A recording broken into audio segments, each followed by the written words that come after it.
This conference will now be recorded. Okay.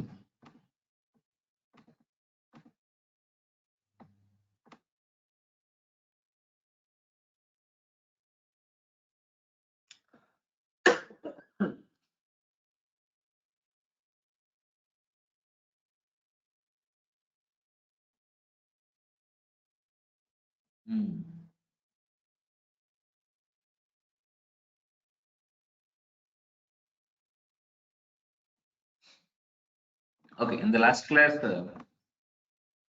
we were talking about the Hadoop commands, like, how Hadoop commands are useful to us and how to move data from local to HDFS, HDFS to local, and what are the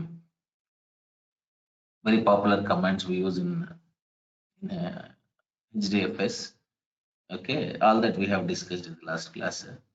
And today, let's discuss something. Let's move a little further today and have some discuss on that. Okay. So here, if you look at this, let's have a quick idea about types of data. Generally, we can categorize data into two types: limited data, unlimited data. So, of course, data which we see is same every day. Usually, data can be of files or data can be a text, or it can be a image, or it can be audio, or it can be video, or it can be structured data like tables, which is stored in the form of tables. So that is all fine. But limited data in sense which is targeted to be stored into RDBMS, that is limited data. Unlimited in sense this is targeted to store into some big data. Okay, like Facebook, like e-commerce, like Amazon, like YouTube. All this, for all this we need big data. This thing, okay, big data machines, okay. And we use big data frameworks to process unlimited data. We have discussed all this. This is not new because in the last 3 sessions or 4 sessions, since last Monday, we are talking about big data continuously and varieties of data. How do you categorize data? In a real environment, we can categorize data into three categories: structured, unstructured, and semi-structured. And structured in sense, this is maintained in the form of a table. Usually, this forms 5 to 10% of total data. I think I might have discussed this somewhere in the earlier sessions, but still, what is structured? Which is maintained in the form of tables. Actually, most of the time, you deal with either structured or unstructured. Sorry, structured or semi-structured, not unstructured. In very few cases, like in a few projects, you might have possibility to deal with this unstructured. But mostly so far, I didn't work on any unstructured data. I'm working either with structured data or semi-structured. Semi-structured in sense like JSON, like XML, like CSV, all this comes under semi-structured. Structured in sense something like which is maintained in the form of a table, which forms 5 to 10% of total. And unstructured, this is actually the major data which we get from different sources. 80 to 90% of such data is unstructured, and semi-structured means I told just now, okay, something like this. What is that? Like XML, like CSV, and this forms 5 to 10% again. And majority of data is unstructured, but still, even though majority data is unstructured, in a real environment, we deal with either structured or semi-structured. In my previous project, we have completely handled structured data, not semi-structured. Because data comes into the RDB, Oracle database. From there, we have to move data to the Elasticsearch. That's what we used to do in the previous project. Okay, but now we get data in the form of JSON. Most of the time, JSON. In very few cases, it is CSV. Then what we have to do is we have to load it into HBase. The files here are what kind of files we get here? We get semi-structured files. we get here? We get semi-structured. I think you can make a note of all this, and yeah, this is there in my blog actually, this material. But preparing notes is always good for us, okay, because it helps us to remember things for a long time. Okay, characteristics of big data. This is just a quick discussion because mostly these are all not that much targeted in interviews, because usually in the very beginning might be people might have used, but now as so much of new concepts were introduced, and there was a lot of change in this big data. So people don't usually just ask these very basic things in interviews. Okay, so what is, but still I told you, right, even though they are useful or not, having some understanding and idea is just a good thing to have. So what are characteristics of big data? So generally, these are the three characteristics. Of course, when you go to the websites, online website or online, different sources, like the official source. Nowadays, we have 6 or 7 types of V's, but we are just targeting the core V's, the very important V's here. V for volume, and V for velocity, V for variety. So that's what the characteristics of big data is. What is this here?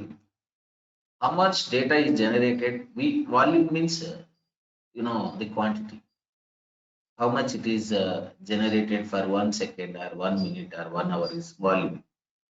Okay, because based on volume we decide what kind of data it is. Okay, then next one, velocity, at what speed this data is getting generated.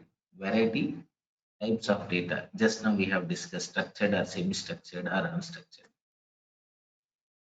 Structured means it is stored in the form of a table. Semi-structured means something like JSON or CSV or Excel, XML. Such data is semi-structured, and unstructured means something like files or something like text files or images, audios, videos. Such data is unstructured.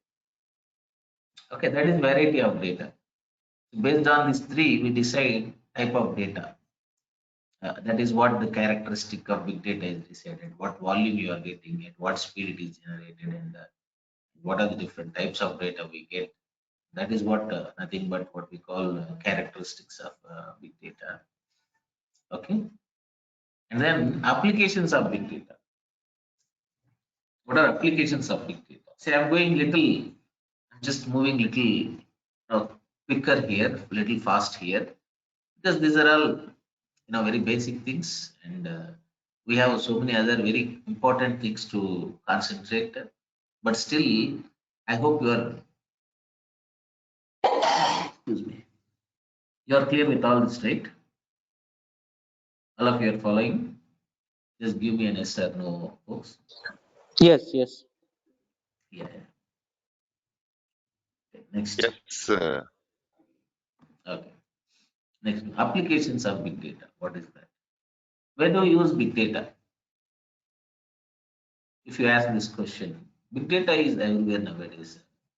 In the banking sector, in the insurance sector, in the health sector, okay, in the retail sector, in most of the areas, big data, the e-commerce sector, big data is everywhere. Okay, so that's why nowadays there is a demand, lot of demand for big data. Okay, and as we progress further, little further, still the demand for this increases, because big data doesn't just stop with this. Nowadays, big data is integrated with data science also.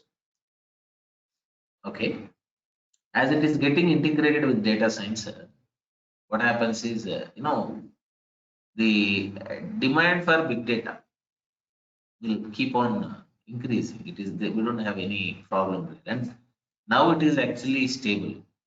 If any technology that is stable right now in the happening technologies is, one is big data. Okay, so where do we use it? I just told you, it is there everywhere. The purpose of big data is first thing, when you have data, based on the data, we decide like what customer is expecting and what are the needs of customer, what are the tastes of customer, all this. So that's what we need nowadays. Nowadays, anybody, any vendor or entrepreneur, they want to increase their business. For that, they have to make decisions. To make decisions, what is that? The important part is what is that? What is the important thing for making decisions? Data. Without data, we cannot make proper decisions. So you talk about banking or you talk about insurance. I had worked on bank project earlier. Now I am working on insurance project. So anywhere, of course, I might say bank or insurance. Always we see data. Always we see customer information. Always is we see the people information. Got it right? So what is the advantage here? We can have a better decision making. When you have better decisions, you can have better customer satisfaction. You talk about Geo, use case of Geo, like 2 years back or 3 years back. How Geo people are able to uh, hold the entire market. Once the Geo had come into the market, the other networking people, right, Airtel and many other people, they got rattled like anything. They shook like anything. Okay, because why? Reliance people have that decision making, and the customer is very much satisfied. Nowadays, even to the remote part of villages, people are watching YouTube or Facebook. Means one reason is because of Reliance, if anybody agree or not. But how Reliance is able to achieve this? Means it's because of data again. So they are able to make best decisions and they are able to provide customer satisfaction. And then it also gives you cost effective and it also helps you to improve infrastructure. So that's what about big data is all about.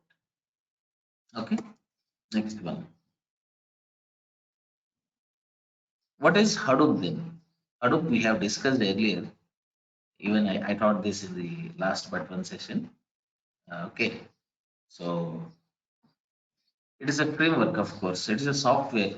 Many people think Hadoop is a hardware. Hadoop is not hardware. Hadoop is a software. It is a framework, an open source, which is used to store and process and analyze huge volumes of data built on top of commodity hardware. What do you mean by commodity? It's not very costly. It is reasonably okay, reasonably less cost. That's what commodity is. We can get it for a reasonable price. Such kind of hardware we call it as a commodity hardware. Okay. So point is, what's the point? When you talk about Hadoop, as we discussed in the last sessions even, it is just a framework. It is a software which is used to store and process large volumes of data, which is built on top of a commodity hardware. That's all.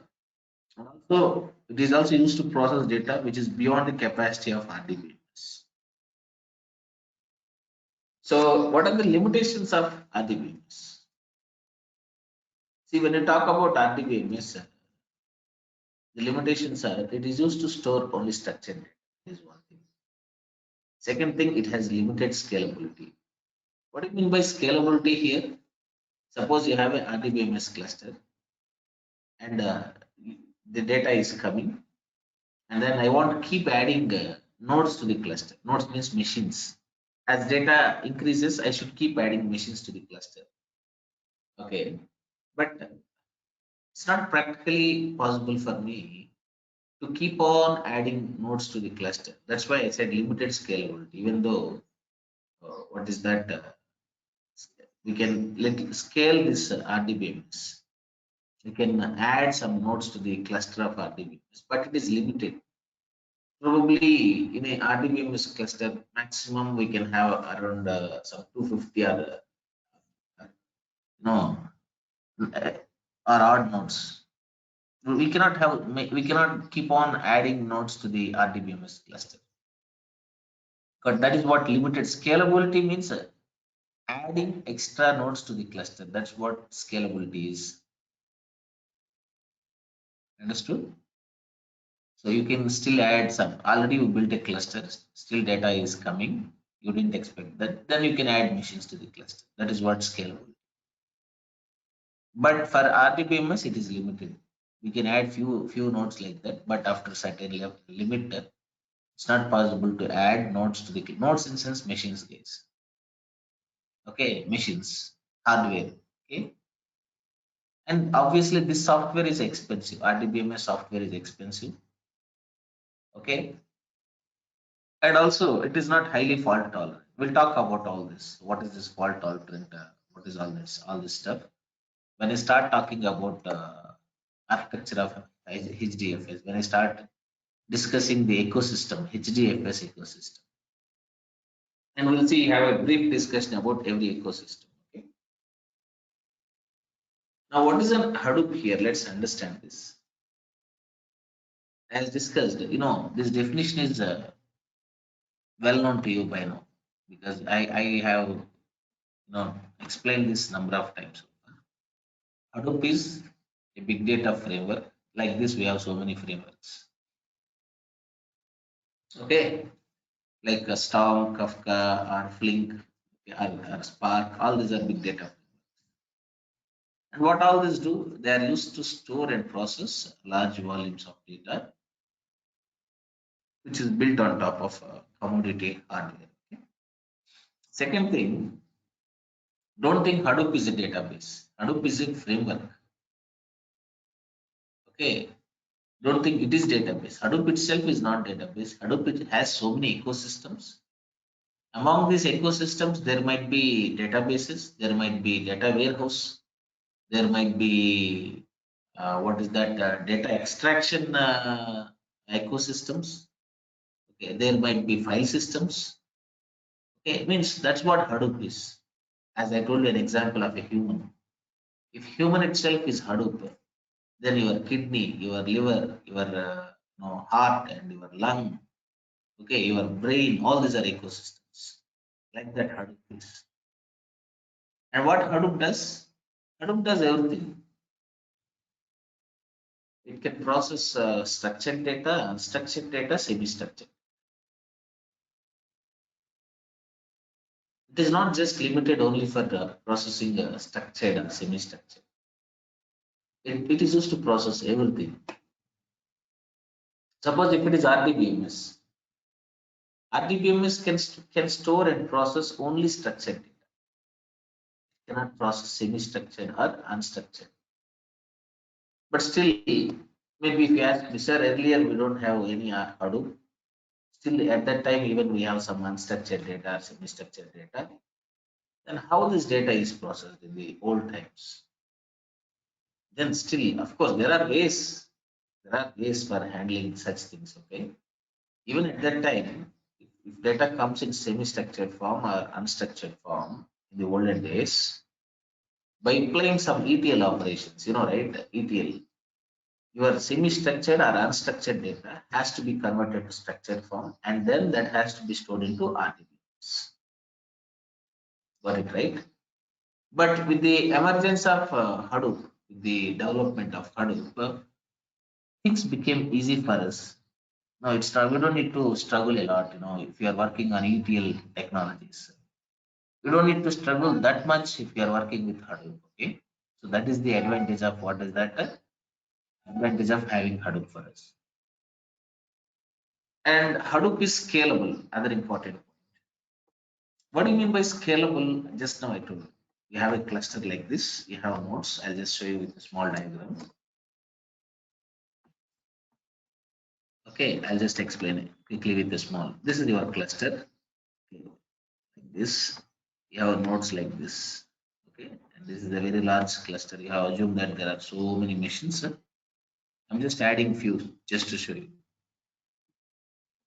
Okay, and all these are in a very big cluster. Okay, you might have n number of machines in this cluster. Now, what is that scalability means?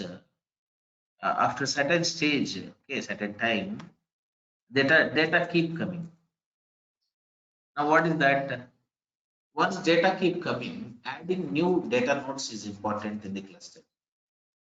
So what I can do if it is a Hadoop cluster, I can still keep on adding nodes to the cluster. I can add nodes to the cluster.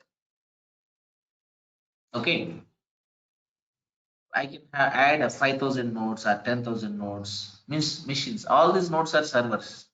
These are not like our typical laptops. Okay, all these are everything within the cluster are servers. They are not like normal machines. They have the capacity, high capacity to store high volumes of data. They have high RAM capacity, they have high storing capacity, they have high processing capacity. These are not like our regular laptops or regular desktops.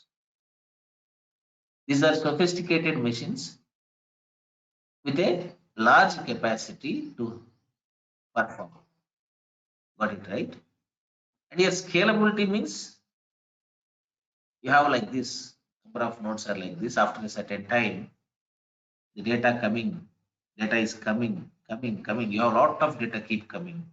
Then this existing nodes are already full. Then what I can do, I can add new nodes to the cluster. This is called scalability. Best example of scalability, just to remember, suppose you eat breakfast in the morning. Just after this session, before this session, you might had your breakfast. Just give me a quick, let me give you a quick understanding like what is scalability. Suppose I take the example of idli. Usually a common person will eat 4 idlis. Okay, a normal average person will eat 4 idlis. Assume that. Like a big personality like me can eat up to 6 to 8 idlis.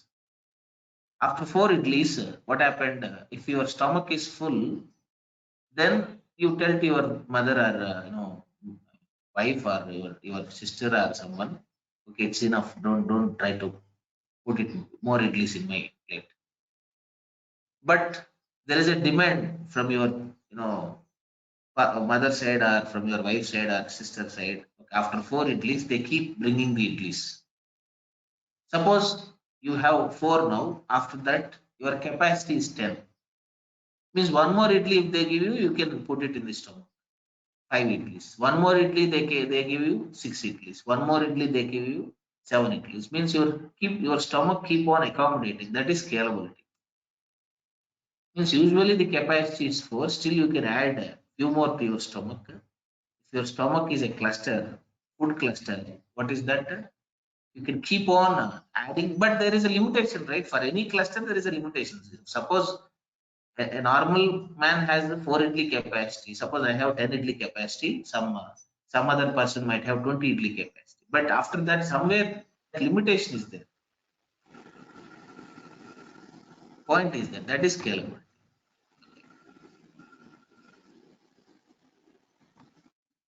right? So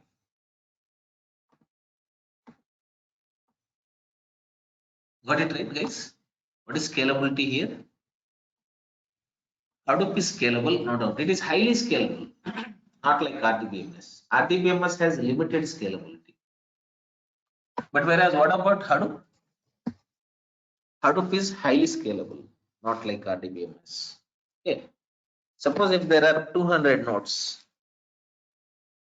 and if all clusters are busy and if data load increases simultaneously, then we can add extra nodes to the cluster. This is called scalability. Just now I told you. Generally, another important point.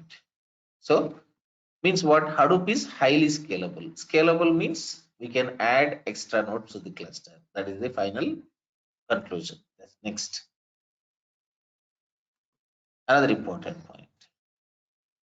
Hadoop stores data in the form of blocks. As name says, Hadoop uses a file system, not like RDBMS. RDBMS uses normal or regular or centralized file system. When you get a file, you store that file as a file only. But that file is not distributed in RDBMS.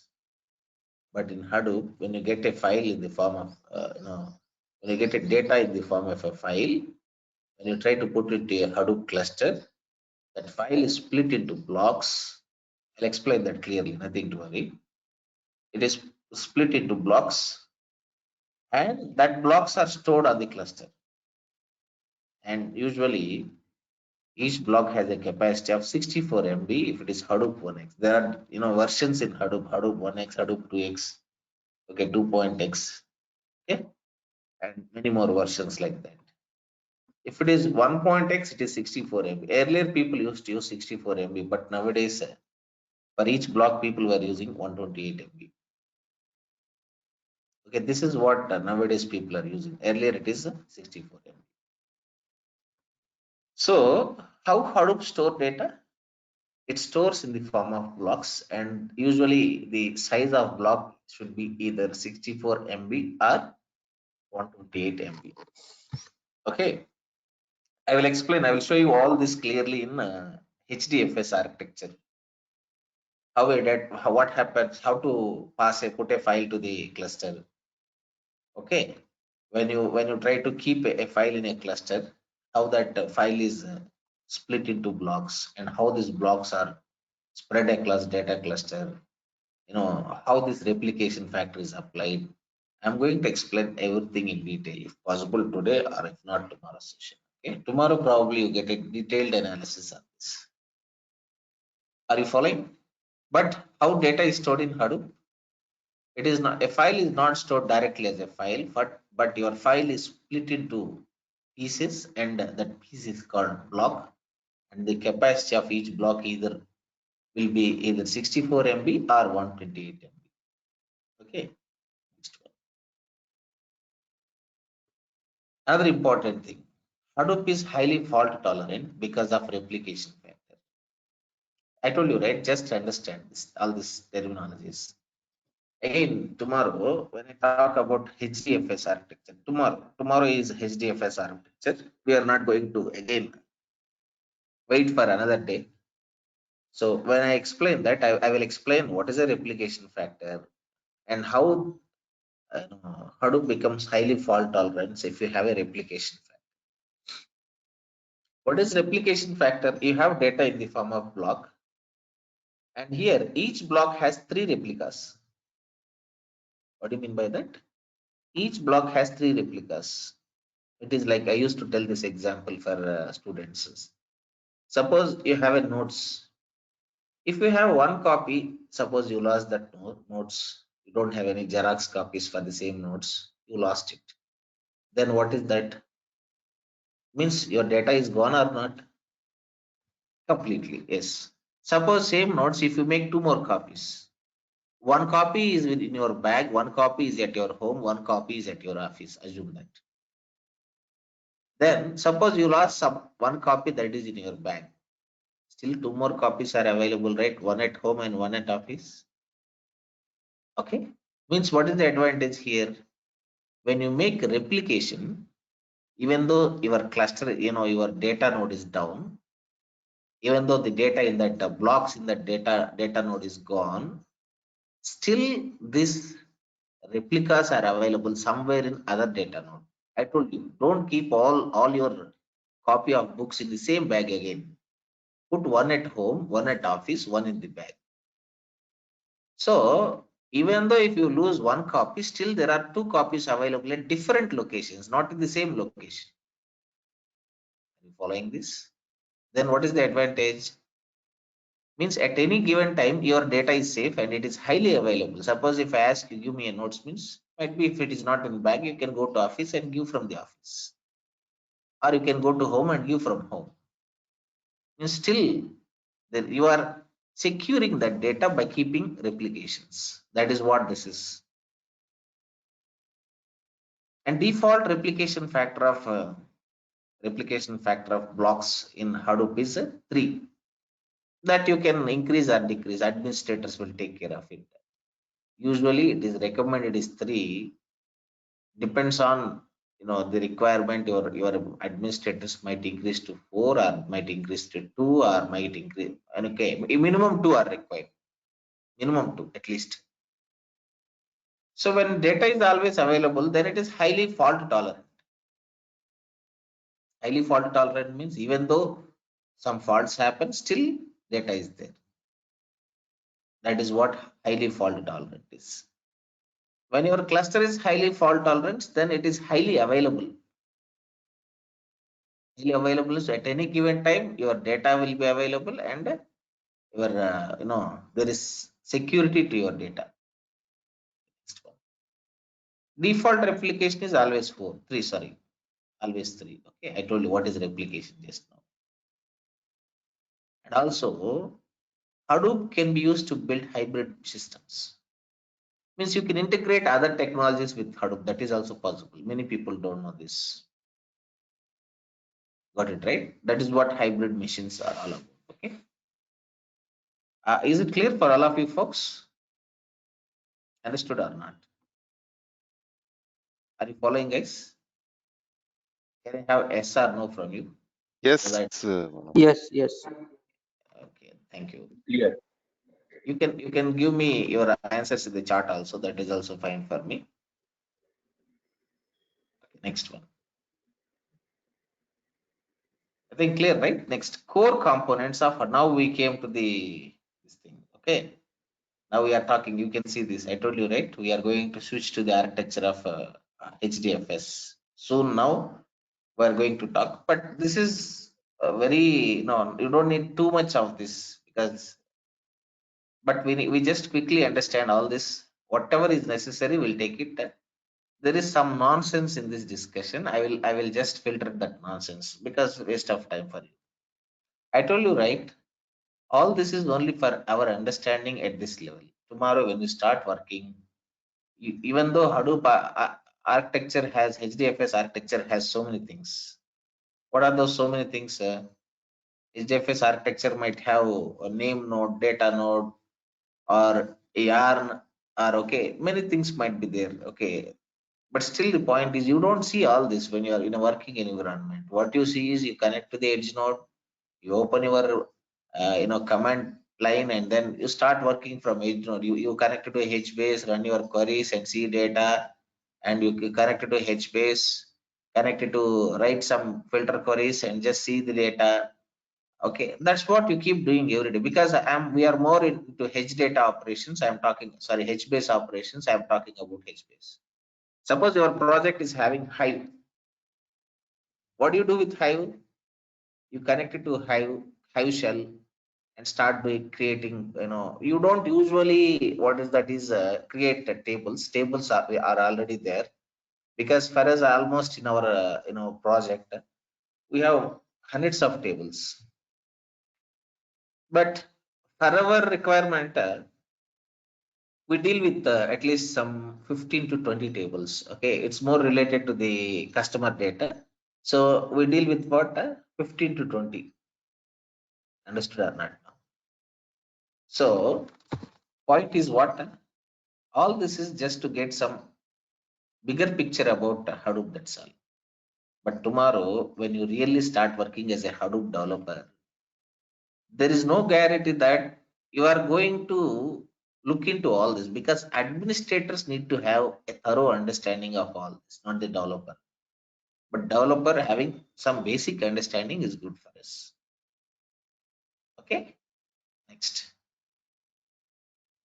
Hadoop has two core components. Let's talk about Hadoop now. Okay, so I'll just show you directly. Let's go and check this. Check this in the Google itself. Hadoop architecture. Now we had completely finished some fundamental part of Hadoop now. So what is that? Before going to look into the Hadoop architecture, I will quickly conclude what are the important highlights of Hadoop. Okay, see the images. We just need a simple image. You can choose any one of these, not an issue. Anything is fine for us.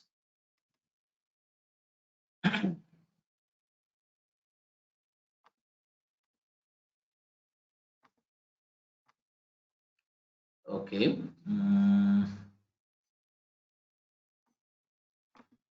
just need only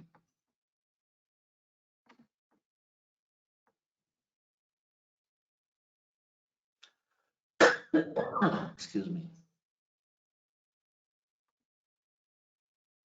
Okay, that is there in my machine. Otherwise, let me just show you here.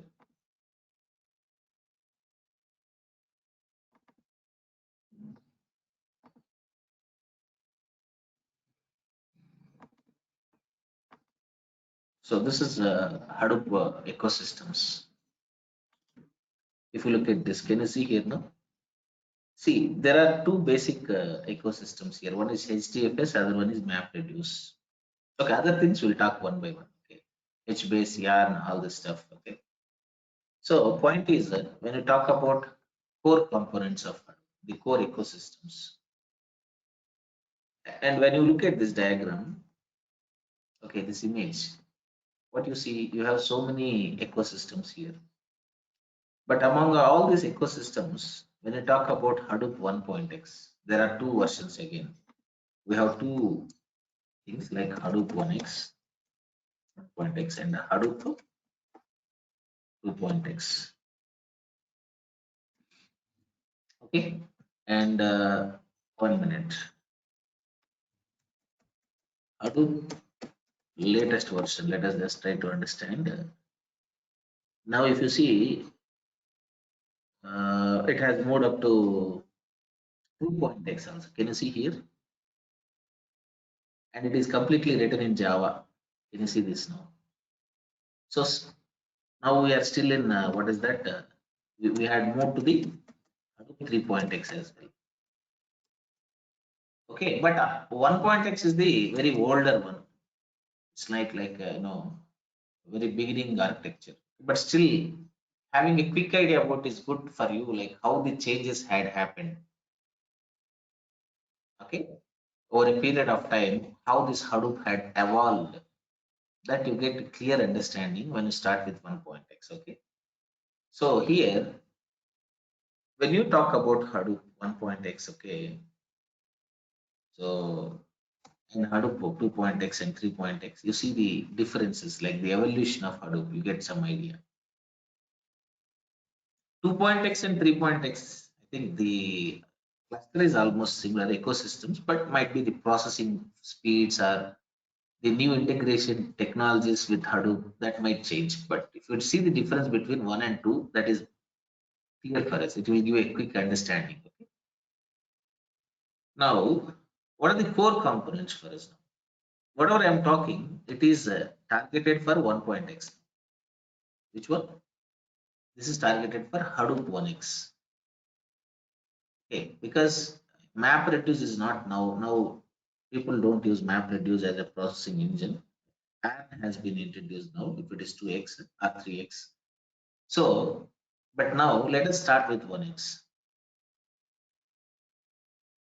So, what are the core components here? Core ecosystems, HDFS and MapReduce. Okay, if you look at this, HDFS, MapReduce, you can see add added here. This came from Hadoop 2x. Earlier we don't have add. The 1x we have HDFS and only MapReduce. I'll show you that also. Hadoop, you can directly check here. What is that? Hadoop 1.x architecture. Let's try 1.x architecture. Okay, this is, if you look at this, this gives a clear picture. Let's just see this now. Let us see this. See, if you look at this, can you see this now? This is 1x. I'll download this. This image seems to be a little meaningful. Okay, let me download it. Now, if you see this, observe this carefully. Hadoop 1x. It has HDFS, that is the core system, and then it has MapReduce. And on top of that, you have Pig, you have Hive, you have others instances like HBase, like OG, Flume, okay, and Mahout. There are so many else. But the core components for Hadoop 1x is HDFS and MapReduce. Following guys. But if you look at Hadoop 2x, you see HDFS is there. Plus, you have in place of MapReduce, if you see, you can see yarn here. You might ask me questions. So there are questions running in your mind. But what I suggest is give me some time. You listen to what next 2 sessions and then come up with questions. But still, this is not that much necessary. As a developer, basic understanding is required for us. We don't need to get too deeper into these hardware related discussions. Okay? Even I am not no, that into too much into this hardware part, okay? Because I am a developer. I concentrate mostly on development part. Okay, okay, that is fine. Got some idea, right? So when you look at this diagram, this makes some sense. This diagram makes some sense. So first thing, the core components of any Hadoop framework are one is HDFS, the other one is MapReduce. What is HDFS? As name says, it is. Let's start with HDFS first. Let's understand this. It is Hadoop distributed file system. I'll talk one by one. Okay, what is MapReduce and what is HDFS? We'll see one by one. So now it is used to store what HDFS is for. It is used for storage. What it does? HDFS, as name says, Hadoop distributed file system. Here, this will take care of storage, only storage, nothing else. It doesn't do anything except storage. MapReduce takes care of processing.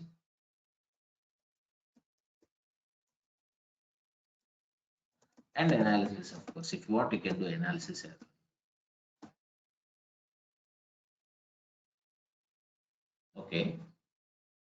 So what does HDFS do? It is used to store data. That is what Hadoop is, right? What Hadoop does, it is used to store and process and analyze large volumes of data, right? And for storage, we use HDFS, and for processing, we use MapReduce, isn't it? Right? For 1.x, not for 2x. I just show you clearly the diagram. Here it's clearly visible for us. Okay, for 1x, the core components are HDFS, you can see, which is a reliable and redundant storage, which is used for storage. And if you look at MapReduce, it is used for data processing, analysis and processing. Okay, that's what these two core components. Now, what is HDFS now? We know very well. It is used to store data. So what it does, it is used to store large data sets on commodity software. Okay, we have this commodity in sense nothing but which comes with less cost, that is commodity. Second thing, it uses a distributed file system. What it uses, sir? It uses a distributed file system. As I had explained just a few minutes back or sometime back, we had a discussion like how data gets stored in HDFS. So what is the point here? HDFS uses distributed file system. That is, if we give a file as input, then that file is divided into blocks. These blocks are stored across slave machines in a cluster. That's what is happening here. Okay, we'll see with the diagrammatic and analysis. It's not like we are just going to some theory. I'll show you with the diagram all this stuff. Okay, you need to understand all this first, before switching to the actual discussion. Like before I switch to any of these ecosystems like yeah, HBase or Hive or Spark or Scala. Okay, first you should get idea about all this stuff. Then only it's easy for you. Somewhere this terminologies, everything will be clear for you. So what is this now? What HDFS is? It is a distributed file system. And I'll just show you with the diagram. Let me explain with a small paint here. Suppose you have a file. You submitted a file to a cluster. Some abc.txt. Anyhow, we'll repeat this one more time, but still just quickly giving you some idea. And there are so many machines in the cluster. Usually it will be in the form of a client and slave architecture. It will be like this. Okay. Put some dot. Many machines can be there in the cluster. Okay. You can say dot. And this is a master machine. And all the slaves are connected to this master.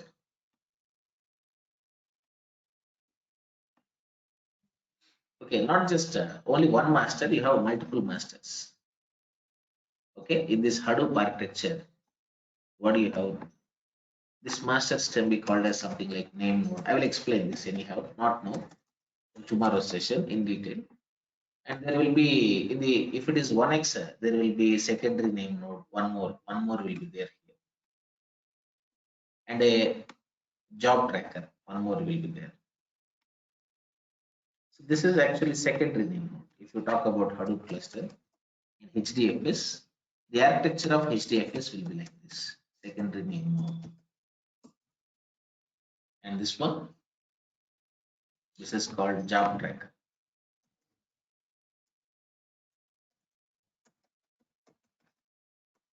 Okay, and here this one, these are all data nodes again. What do you call them as? These are data nodes. Data node 1, and this is also data node. I just said DN2 like that. Okay, it keeps going like that, and so on for data node 3, DN3, DN4, like that. And again, inside every data node, you have a task tracker. What do you have?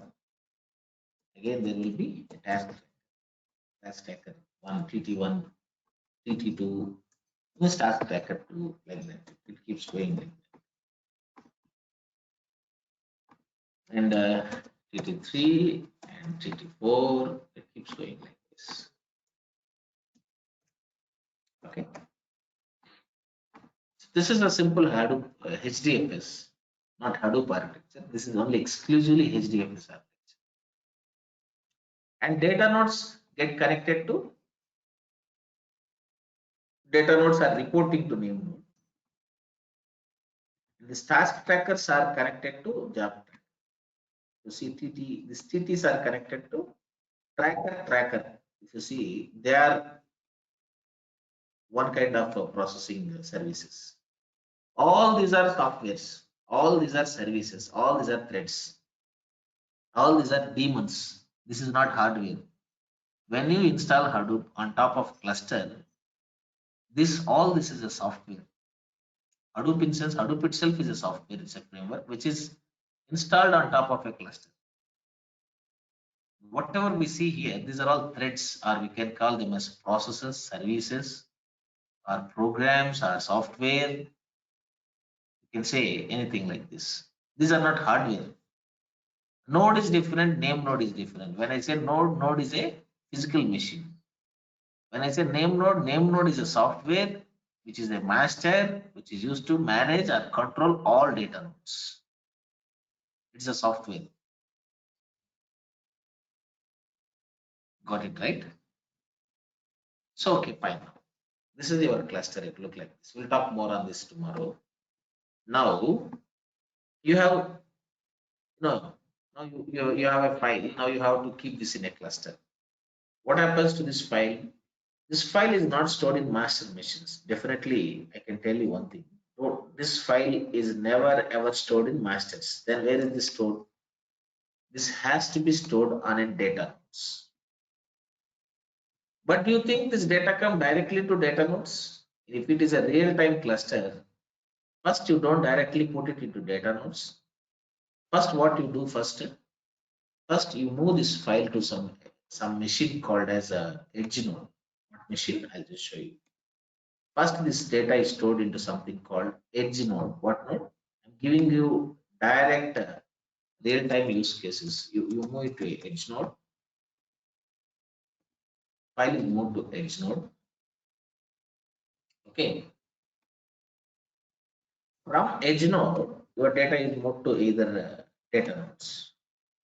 Here you run some Spark submits. When you run this Spark submits in Edge node, then that is data is moved to data node. Okay, if not Spark submit in Edge node, you try to load it into some HBase archive. Then it is stored into data. Okay, got it right. So once you do that, leave about that, just get some quick idea. When you try to store it on data node, your Hadoop cluster, okay, your file is not stored as a file. It is not stored as a file, guys. One minute.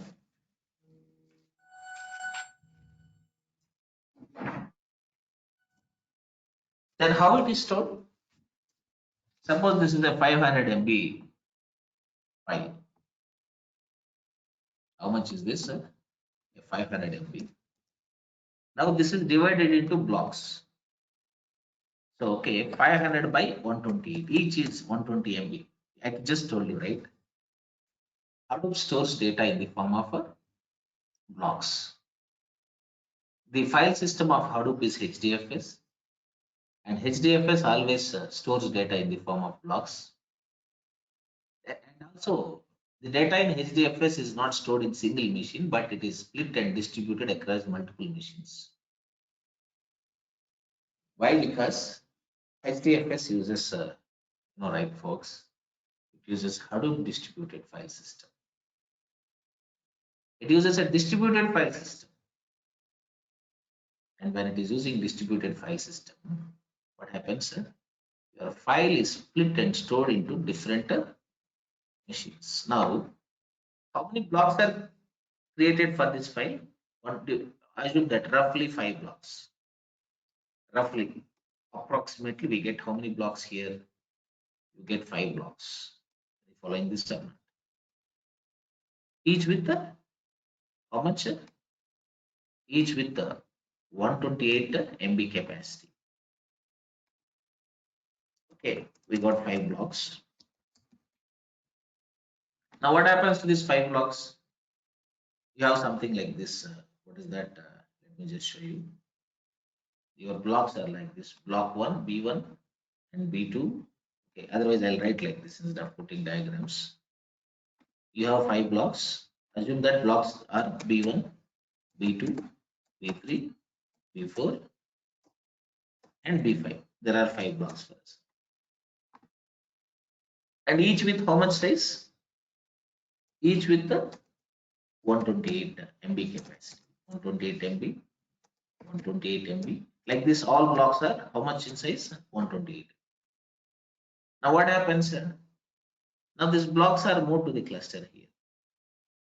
Okay, it's divided into blocks like this. It is moved into a cluster. Here you have, under this data node, you might have B1, B2. Okay, again you might have B1, B2. Means because every block has to be again applied with replication factor. Okay, so means B1 has to be stored on this cluster for 3 times, B2 has to be stored for 3 times, not in the same machine again. You have to be intelligent while making this replication factor. Okay. Now here you might have B5 also here. You want, you can keep B5 also.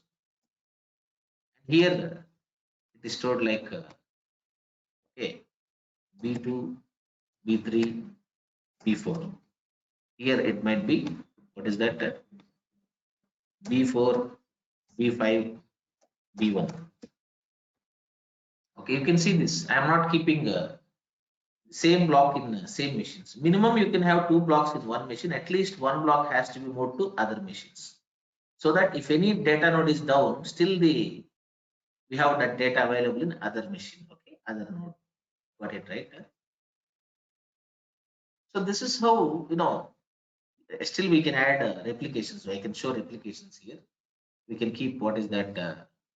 Now again B1, B2, and then I can put what is this here? I can put B5 here.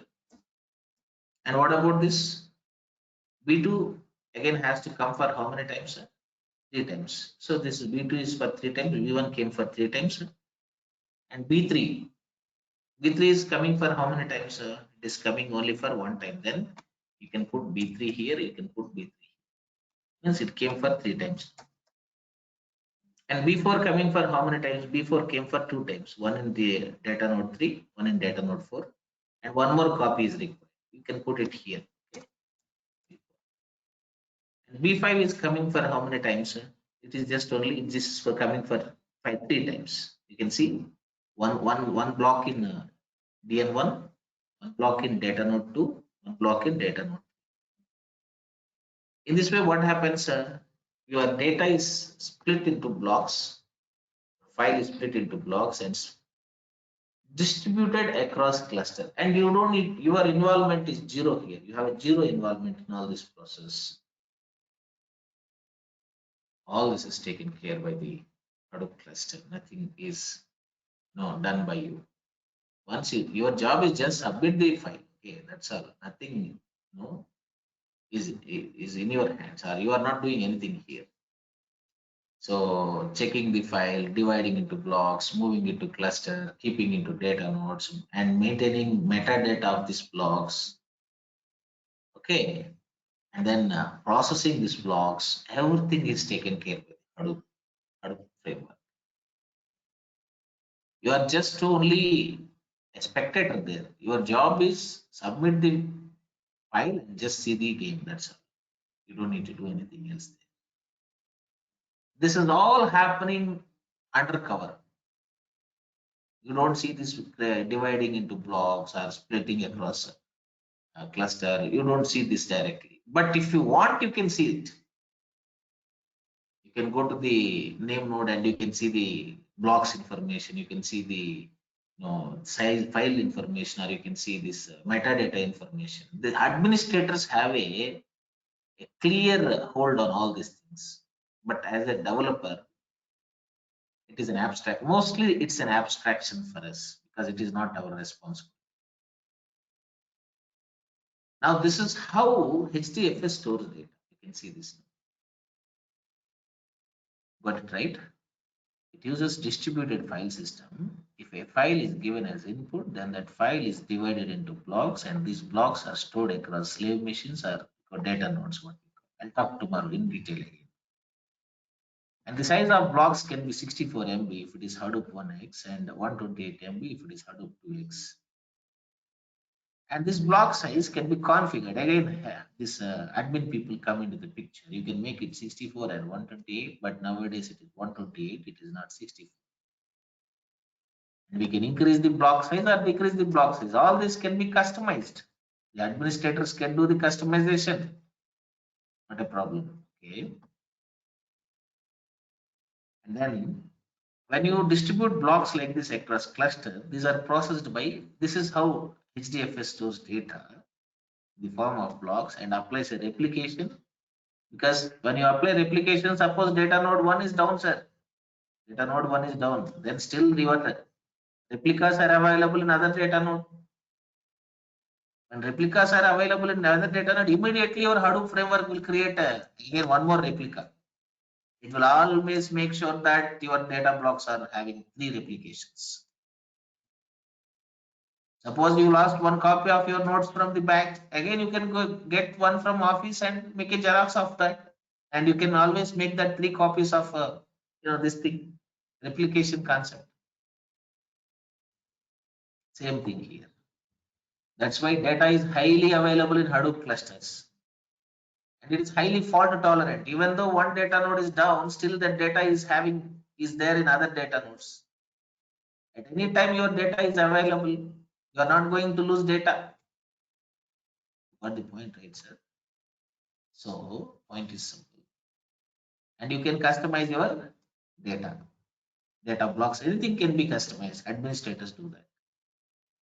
And then on top of this data, once storage is happening successfully and it is split across cluster, and you need to run this process these blocks. So that is done through MapReduce. Our HDFS is taking care of storage.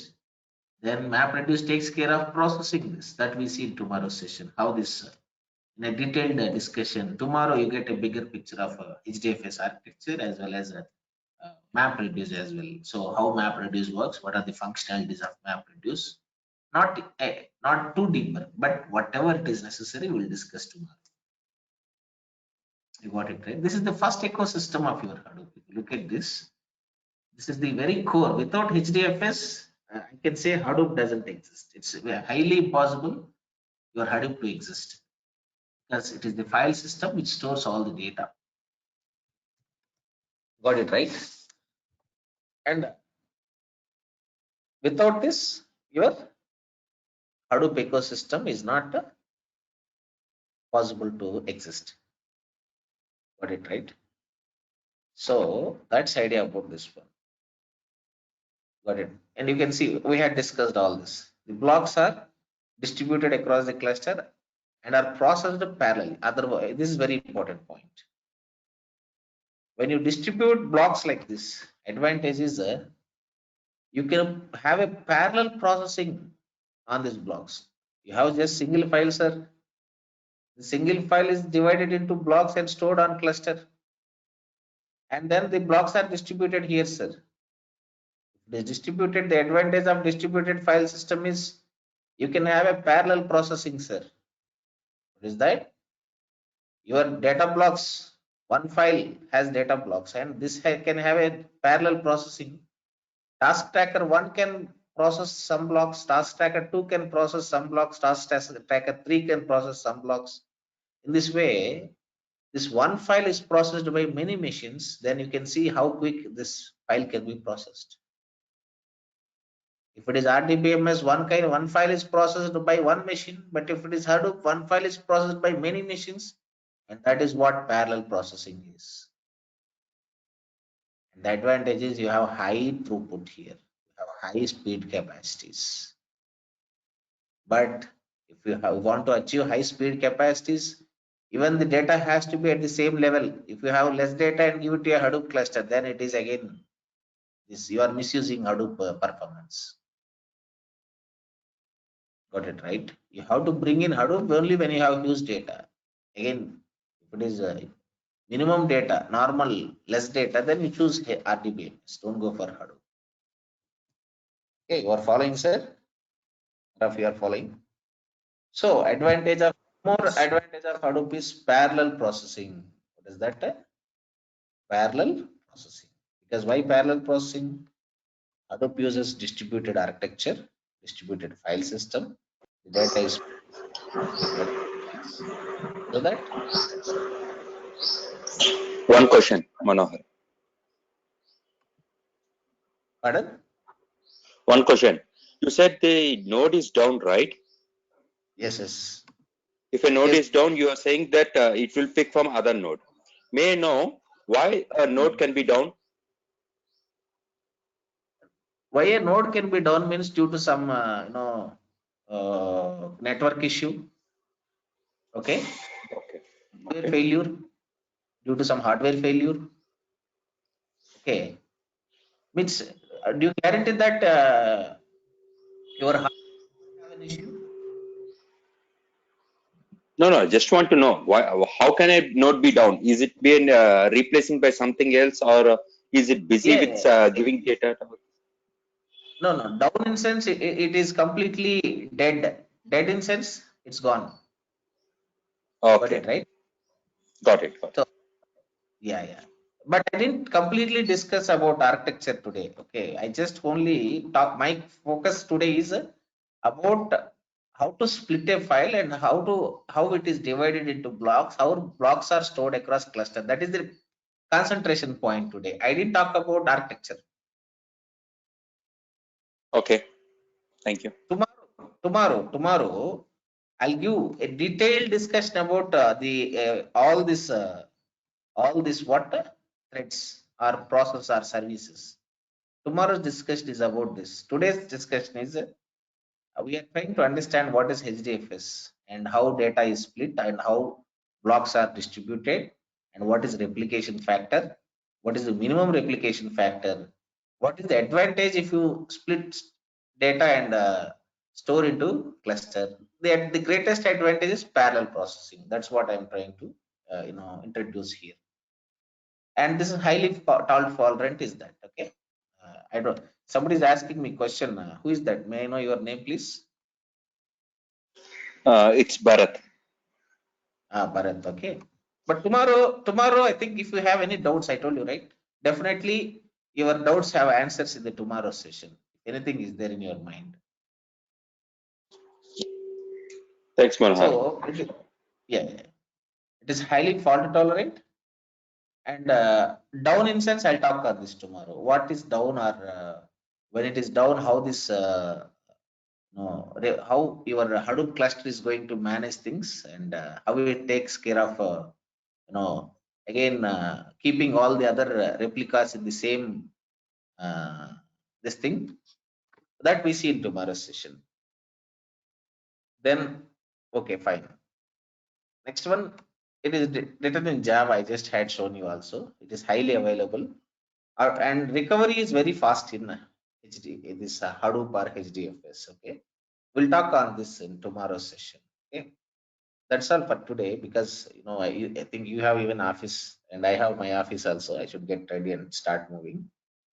So I think it's clear, right, so far? Yes, Manohar, Yes, it's yes. clear. Yeah. I hope keep attending and try to be regular to the sessions. That's what I suggested. So if you want best understanding and best output. Okay, Sure, sure. Thank you. yeah, right. We stop here. So just quickly summarizing what I have discussed today. What did I discuss today? I had started discussing about Hadoop and Hadoop core components. So what did I discuss? What are the advantages of Hadoop?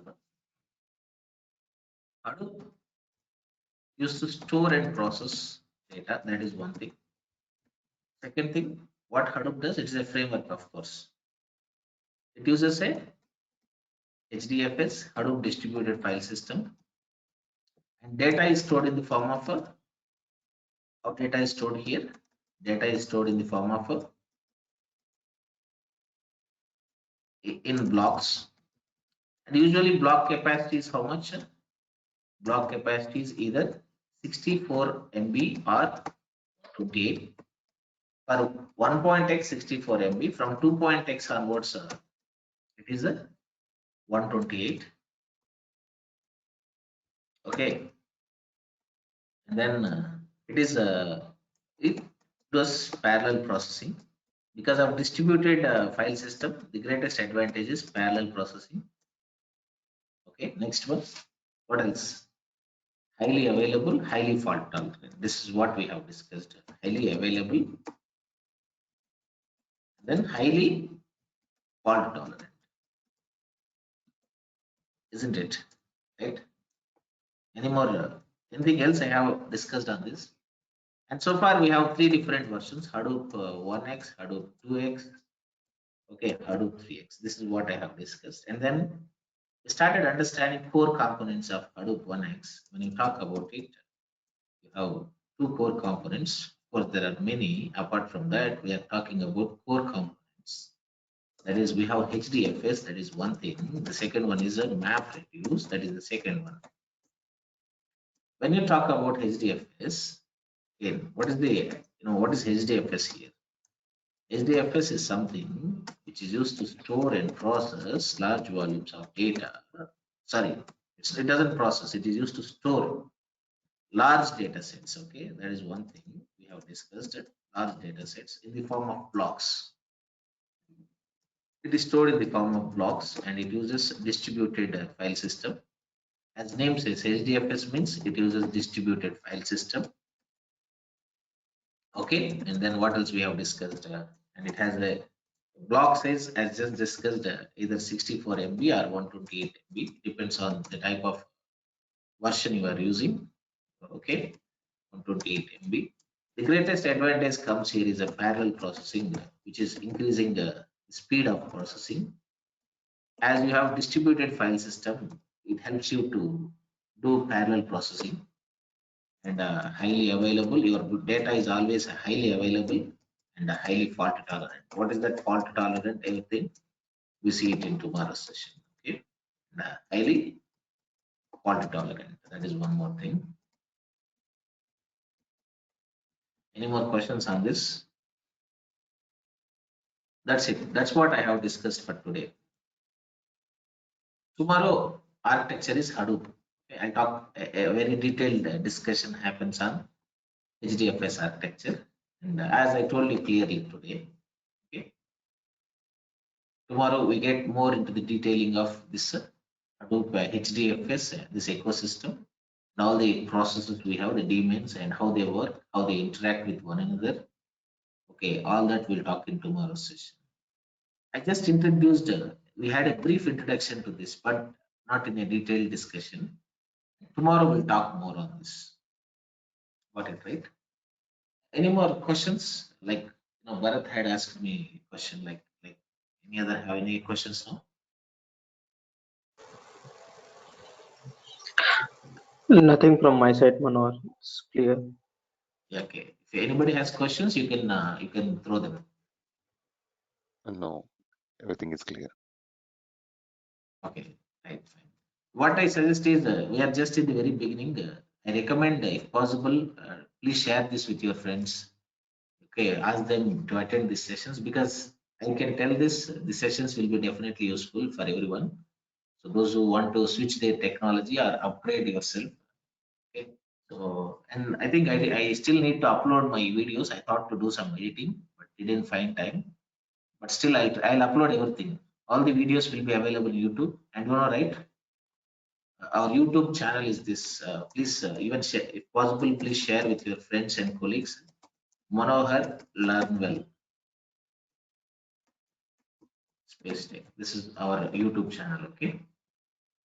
And videos will be available, both Python and big data. Even we have a detailed Python videos there, more than very deeper implementation of programming is there with Python as well. Okay. This is our channel. Please share this with your friends. Even you can use this for your reference purpose. Okay, that's it, guys. Thank you. Thank you. Bye.